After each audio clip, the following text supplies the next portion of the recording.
The history of humans on Earth is a story of movement, adaptation, and relocation. But migration is more than just moving people. It's also moving cultures and traditions, not least of which is food.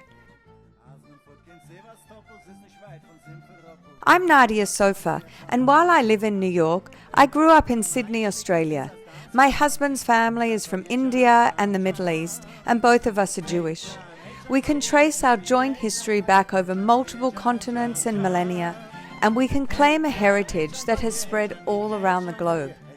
In the late 1940s, my family fled their centuries-long Hungarian homeland. My father survived World War II, hidden by non-Jews in the Budapest countryside, and my mother was a Wallenberg child.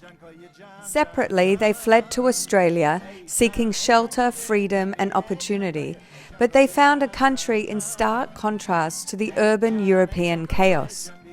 With little of their old life, they felt uprooted. But amongst their saved few artifacts, perhaps the most precious of them all, was our traditional recipe books. In the 1950s and 60s, Hungarian immigrants in the city would gather at a few select establishments.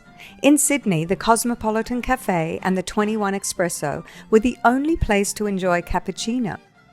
They were and still are crucial touchpoints of an increasingly multicultural city and a sophisticated outpost of a beloved European cafe and art society. My own mother owned a gallery there, becoming one of the main art forces in Sydney. Her father owned a bridge club where they only served Hungarian food. In Sydney, they reimagined home, one coffee, one cake, one palacsinta at a time. Palacsinta is a Middle European dessert, and as a small child, that was one of my favorites. And my mother would make it for all of us. There were 7 kids, and we were standing in line while she was doing it because we couldn't wait until she finished all of them. Spice, what kind of spices we use? Paprika.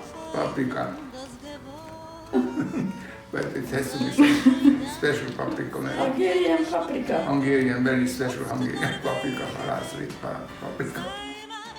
My family set out to discover new recipes and food, new frontiers of flavors and tastes. My mixed heritage and identity are reflected in our food in New York City. Immigrants like me have made their mark on the food landscape of New York, just like my family helped to transform Sydney all those years ago. It's both the push to cosmopolitanism, a claim to new cultures and frontiers, and the preservation of our inheritance as a whole. The case of Hungary and Sydney, in this regard, is the perfect example of preservation, adaptation, and community sharing and growing through food and its culture.